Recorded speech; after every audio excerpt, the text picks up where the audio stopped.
Fala aí, torcedores do Verdão, aqui é o Pastorzão, trazendo para você mais um conteúdo nessa quinta-feira. Hoje é dia de Verdão, Palmeiras enfrenta o Al-Ahly do Egito e ó, vamos para cima, hein? Temos que vencer e não é vencer de 1-0 e já segurar. Não, nada de segurar o placar. Vamos para cima, fazer 2, 3, 4, se possível, pois precisamos fazer gols, subir para o primeiro andar ali desse grupo A, ficar em primeiro colocado, porque não podemos deixar de forma alguma que a vitória escape e seja uma boa vitória. Mas antes de começar a falar sobre esse jogo, sobre algumas coisas que o Abel falou sobre o Paulinho, sobre também os times europeus, quero falar primeiro sobre os nossos seguidores. Deus abençoe a você, muito obrigado que está comigo aí. Começamos esse projeto aí há cerca de 5 meses e está chegando cada vez mais. As pessoas estão seguindo, estão compartilhando, está chegando mais gente aí, estão dando apoio, estão incentivando. Muito obrigado a vocês aí, têm feito os comentários, estão dando like. Deus abençoe a vocês aí. Que todos vocês que estão chegando agora, a partir deste momento, não esqueça de ativar o sininho, para você não perder nenhum conteúdo do Pastorzão aqui. Compartilha nas redes sociais dos nossos amigos palmeirenses, que palmeirense fiel segue palmeirense fiel. Então vamos iniciar aqui falando sobre o Palmeiras. Vamos falar sobre o Verdão. Palmeiras enfrenta o Al-Ahly do Egito, precisa vencer e vencer bem. De forma alguma, nós podemos acreditar aí que 1-0 já é um resultado maravilhoso. Não será, porque depois terá o jogo do Inter Miami e se eles vencerem por 2 gols de diferença, serão os primeiros colocados. Então nós temos que fazer com que o Palmeiras vá para frente, possa vencer numa margem muito boa de gols e ser ali o primeiro colocado. Eu acredito que o Abel fará mudanças, pelo menos 2. Rafael Veiga e Facundo Torres poderão participar e entrar jogando desse jogo. Eu faria o seguinte, manteria ali a linha de zaga ali com o Gustavo Gomes, o Murilo e o Giai. Manteria essa linha de 3 zagueiros. Colocaria no meio ali o Richard Rios e o Aníbal, que jogaram muito bem. Manteria o Aníbal Moreno. E na linha de frente faria algumas mudanças. Tiraria o Estevão do meio, jogaria para o lado direito, tirando ali o Felipe Anderson, colocando ali o Maurício um pouco mais centralizado e o Rafael Veiga para ajudar nessa distribuição. E o Facundo Torres lá na direita. Na direita, colocando o Vitor Roque no meio. Essa seria o time que eu colocaria em campo hoje. Eu colocaria esse time aí.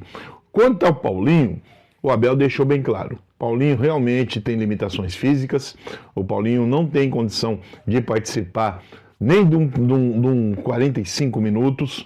É 30 minutos no máximo. E ele não tem arranque, nós vemos isso. O Paulinho realmente não está bem. Aqueles arranques que ele dá, aquela pressão que ele dava no Atlético Mineiro, ele não tem feito.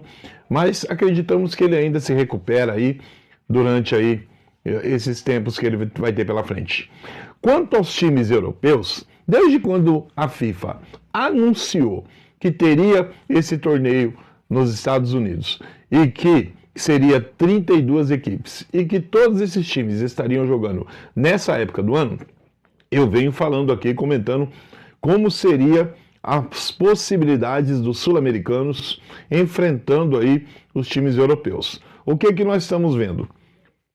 PSG, Manchester City e a Juve foram os times que se melhor desempenharam nessa primeira rodada. Se saíram muito bem enfrentando os seus adversários, por mais que um ou outro pegou um time um pouco mais fraco, mas o PSG pegou o Atlético de Madrid. O Atlético de Madrid não mostrou interesse nenhum, ao meu modo de ver, nesse torneio. Jogou um jogo ali que só Deus mesmo, não viu um interesse. Já o Borussia, o Real Madrid levou, meu Deus, que pressão que o Monterrey deu no Real Madrid ontem. Quem assistiu o jogo deu para perceber. No segundo tempo, os jogadores do Real cansaram, o Jude Bellingham colocava as 2 mãos no joelho, dobrava o corpo, cansado, o Vinícius Júnior cansado, todos os jogadores ali muito cansado, muito cansado. O Valverde cansado, perdeu até pênalti. E o que acontece? O clima, a final de temporada, é desculpa? Não é uma desculpa, mas é fato. É fato, porque os times brasileiros, quando jogavam torneio internacional, Copa Toyota, quando era o outro nome, eles chegavam dessa forma, em fim de campeonato. Chegavam ali cansados de tantos jogos, e olha que os times brasileiros jogam muito mais, cerca de 70, 74 jogos. O Real Madrid jogou 60 e poucos jogos. Então, o que nós estamos vendo é a realidade. O Borussia Dortmund, por mais que ficou em quarta colocação no torneio lá, estava há mais de 20 dias sem treinar, sem jogar. Talvez, quem saiba agora, na segunda rodada consigam desempenhar um pouquinho melhor. Manchester City nem entrou com o time completo, nem entrou, o Guardiola colocou ali só alguns jogadores. Então nós vemos aí que os times europeus estão sofrendo bastante. E era nítido isso, iria acontecer, não somente por ser final de temporada, mas também por estarem ali enfrentando um calor que eles não estão habituados, não estão acostumados. E isso pode fazer com que os times sul-americanos, Boca Juniors, Palmeiras, Flamengo, Botafogo, Fluminense, que jogou muito bem contra o Borussia, possam se destacar e surpreender. Possam surpreender, porque isso não era esperado pela mídia europeia. Agora só se fala nisso. Fluminense e Palmeiras foram os dois times que melhor desempenharam, enfrentaram grandes equipes, que foi o caso do Porto e o caso do Borussia, e jogaram para ser vencedores, era para sair de lá ganho, tanto Palmeiras como Fluminense. Essa foi a verdade falada lá fora. Então nós temos que compreender que há uma grande possibilidade das equipes brasileiras chegarem numas quartas de final, numa semifinal ou até ser campeão. Pode acontecer isso daí. O que vai depender, principalmente para o lado do Palmeiras, é finalização. O Palmeiras precisa acertar a finalização. Tem que acertar o último toque de bola, bater para o gol corretamente. Precisa acertar isso daí. E hoje eu acredito aí nos 3-0, hein? Qual que é a sua opinião, torcedor? 3-0 para mim tá de bom tamanho. Você concorda comigo? Dá sua opinião aí. Aqui é o Pastorzão. Avante, Verdão, tamo junto.